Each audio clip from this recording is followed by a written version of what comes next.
Let's begin by looking at this new AfD paper. Just give us the main points that you're finding in there. Well, Godfrey, the AdB has long, one of its core mandates is regional integration. And I mean, integration on the continent has long been spoken of. I mean, going back to early 90s with the signing of the Abuja Accord. But the motivation behind that really is twofold. Greater integration ramps up or increases trade.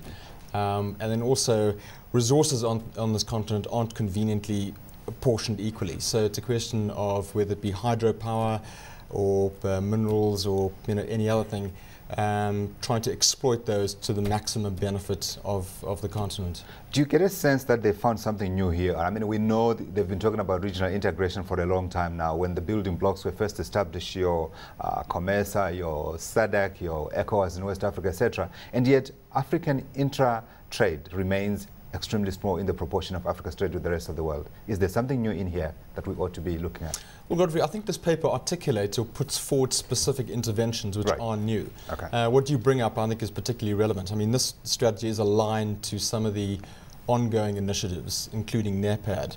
And I think one should be cautious that there isn't a conflict of interest between implementation of this strategy and other strategies being rolled out by the likes of NEPAD, and you mentioned SADC and COMESA.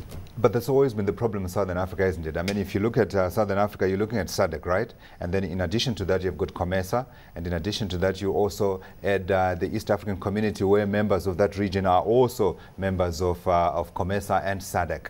How do you get that right? Well, I think it's a question of the lending institutions like the AdB and others entering into consultation with those existing organizations, but then also on a country level as well, to make sure that development in one country complements development in a neighboring country or beyond that.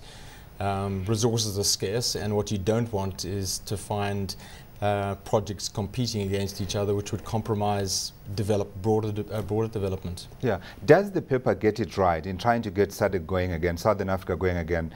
Because I remember way back, I think in the 1990s, when regional integration was the big buzzword, Southern Africa was seen as having the most potential, because I think then you were probably talking about just Angola remaining as a non-peaceful country, but the rest of the region was largely peaceful. And yet, as far as we know, and as far as we can tell, regional integration in Southern Africa hasn't moved an inch.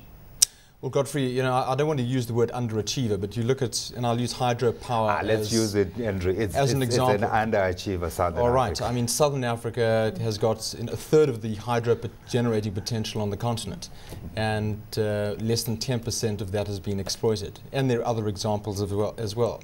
But in this particular paper, the AdB is putting forward specific interventions, and I'm talking about investments into projects. And therein lies challenges as well, because it's all very well receiving the funding, but in terms of then implementing the project, and it was something that was discussed a little bit earlier on this project, in terms of constraints, capacity building, skills within implementing authorities, that has to be addressed as well. Kobe, are you convinced? I mean, let me first say that if we talk about infrastructure, the first guy that comes to my mind is an economist called David Ricardo, many years. But he looked at Britain in a pre-industrial phase, and one of the first things that he said in a pre-industrial phase is that, and he urged government, put down the infrastructure, because if you put down the infrastructure, you immediately take up spare capacity in the economy. And once you take up spare capacity, you're going to create employment. And if you create employment, you're going to get your GDP growing, and you're going to actually start seeing a wealth effect in the economy. And the wealth effect that he was talking about is something that Britain then took to heart, and that's where you saw the industrial kind of revolution happening in that economy. And not just there, but you saw it in the States, and you've seen it in Asia as well, through and through. And that's really the brink at where Africa is standing for me today. And I mean, I voiced what Andrew said just now. You look at the hydropower issue.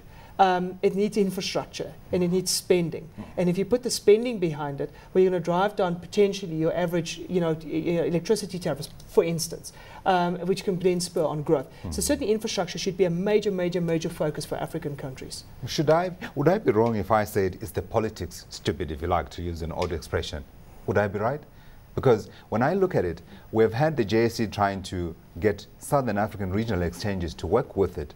use common platforms, use the same technology that is driving the JSE, and yet to date, what have they been able to achieve? Nothing. And when you ask them the question why, they tell you it's because there simply is opposition. Because countries are still thinking in terms of national champions. To what extent is politics the problem? Well, Godfrey, in part I agree with you. I mean, there's got to be political will, and also, is there conflict between a country's individual development agenda and a broader agenda?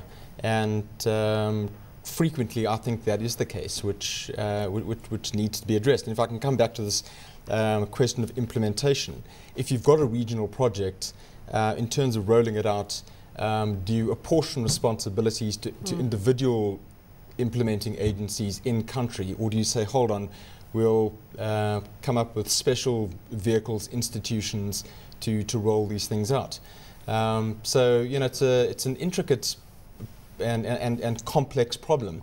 But if I can return to an earlier point, in just going back to the installation of physical infrastructure and its impact on economies, and you know, it's a statistic you've probably heard before, but you look at the cost of transport in Europe adds around about 3 to 4% to the price of a finished good. In Southern Africa, that's between 30 and 40%, and obviously there's thereafter an impact on inflation as well.